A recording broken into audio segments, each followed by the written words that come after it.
আসসালামু আলাইকুম বন্ধুরা, স্বাগতম লাভবার্ড নেস্টে। আজ আপনাদের নিয়ে চলেছি আমাদের প্রিয় লাভবার্ডের ছোট কিন্তু অসাধারণ সুন্দর জগতে। প্রতিদিনের মতো আজও তারা ব্যস্ত নিজেদের কাজে, কখনো খুনসিটি, কখনো আদর, কখনো খাবার খাওয়া, আবার কখনো বাসা গোছানোর কাজে। অনেকেই মনে করেন খাঁচার ভেতর থাকা পাখিদের জীবন হয়তো একঘেয়ে, কিন্তু একটু মন দিয়ে দেখলে বুঝবেন প্রতিটি মুহূর্তে তারা আমাদের নতুন কিছু শেখায়। তাহলে চলুন দেখে আসি আমার লাভবার্ডের পরিবারের আজকের দিনটি কেমন কাটছে। সকালবেলার আলো পড়তেই লাভবার্ডগুলো ধীরে ধীরে জেগে ওঠে।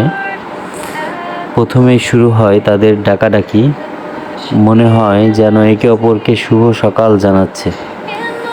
খাঁচার এক কোণা থেকে অন্য কোণায় উড়ে বেড়ানো, টানা ঝাপটানো আর ছোট ছোট লাফে তারা পুরো পরিবেশ প্রাণবন্ত করে তোলে। সকালে তাদের শক্তি যেন অন্য সময়ের তুলনায় একটু বেশিই থাকে। খাবার দেওয়ার সময় হলে তারা আরও উৎসাহিত হয়ে ওঠে। কেউ আগে খেতে চায়, কেউ আবার চারপাশ দেখে তারপর খাবারের কাছে যায়। এভাবেই শুরু হয় তাদের নতুন একটি দিন। লাভবার্ড নামটির মধ্যেই যেন ভালোবাসা লুকিয়ে আছে। একটি জোড়াকে কাছ থেকে দেখলে বিষয়টি আরও ভালোভাবে বোঝা যায়। একজন অন্যজনের পালক ঠিক করে দেয়, কখনো পাশাপাশি বসে থাকে, আবার কখনো একে অপরের কাছে এসে মিষ্টি শব্দ করে কথা বলে। মানুষের মতো ভাষা না থাকলেও তাদের অনুভূতি প্রকাশের নিজস্ব একটি উপায় রয়েছে। তাদের এই ছোট্ট ছোট আচরণ দেখলে মনটা সত্যিই ভালো হয়ে যায়। ভালোবাসা যে মানুষের মধ্যে সীমাবদ্ধ নয়, তা এই ছোট্ট প্রাণীগুলো প্রতিদিন প্রমাণ করে। খেলাধুলা ছাড়া যেন লাভবার্ডদের দিন সম্পূর্ণই হয় না। খাঁচায় খেলনা নিয়ে টানাটানি করা, দোলনায় ওঠানামা করা, কিংবা হঠাৎ করে ডানা ঝাপটিয়ে উড়ে যাওয়া, সব কিছুতেই তাদের আনন্দ। মাঝে মধ্যে একজন কিছু নিয়ে খেলতে শুরু করলে অন্যজনও সেখানে যোগ দেয়। আবার কখনো ছোটোখাটো ঝগড়াও করে, তবে ঝগড়াটা বেশিক্ষণ স্থায়ী হয় না। কিছুক্ষণ পর আবার আগের মতো পাশাপাশি বসে থাকে।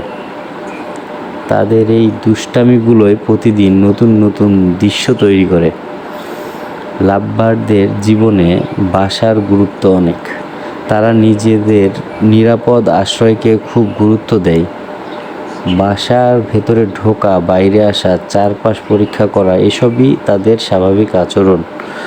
যদি বাচ্চা থাকে তাহলে মা বাবার ব্যস্ততা আরও বেড়ে যায়। বাচ্চাদের খাওয়ানো, উষ্ণ রাখা এবং নিরাপদে রাখা, সব কিছুতেই তারা খুব যত্নশীল। একটি ছোট্ট পরিবারের দায়িত্ব তারা কত সুন্দরভাবে পালন করে তা দেখলে সত্যিই অবাক হয়ে যেতে হয়।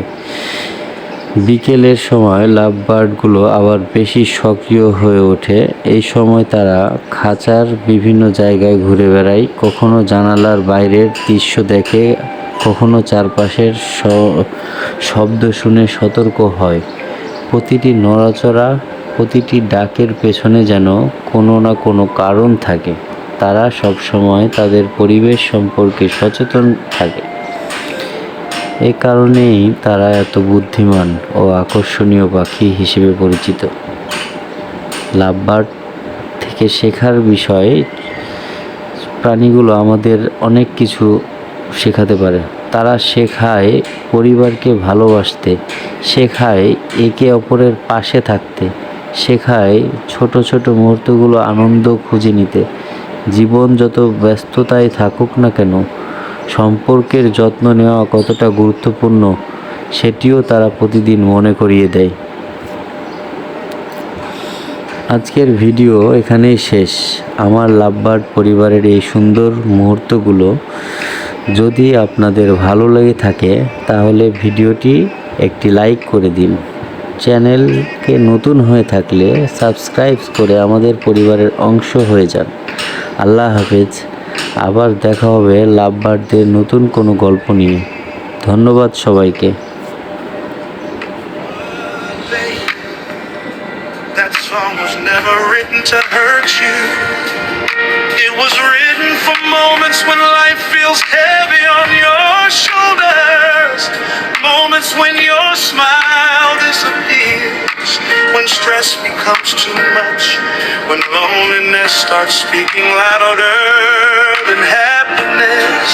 And whenever that happens, please don't sit there hurting alone.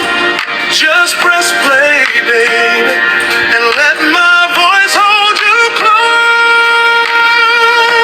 Whenever you feeling down, stressed, angry, lonely, feeling unwanted, or missing me too much. Please, baby, play that song, because deeply inside every word, there's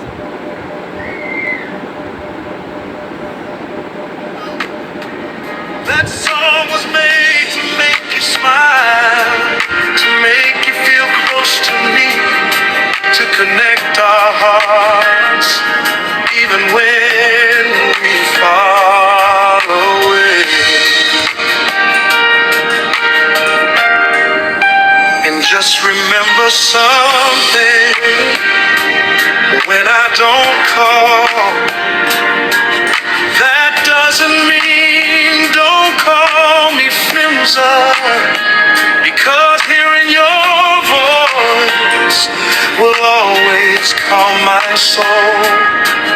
Sometimes life pulls me around, but never think my heart moved away from you. You became part of my peace, part of my happiness. Making you happy is my job. As a man, as your protector, as your lover, as the bully you always call me. Maybe that's why my heart gets confused sometimes, because loving you feels deeper than names. And whenever you hear my words, smile for me, baby. Uzis were next to me, like I'm right there beside you. Whenever you feeling down, stressed, angry, lonely, feeling unwanted, or missing me too much. Please, baby, play a song and let it bring you back to me, because no distance, no silence could ever disconnect our hearts. And when the song finally ends, don't sit there hurting alone. Just pick up your phone, baby, and call me. You are free with me, always. This song was never just music. It was my way of explaining my heart to you. Sleep well when the night comes. Smile beautifully when the morning arrives. He's a flying eternal forever.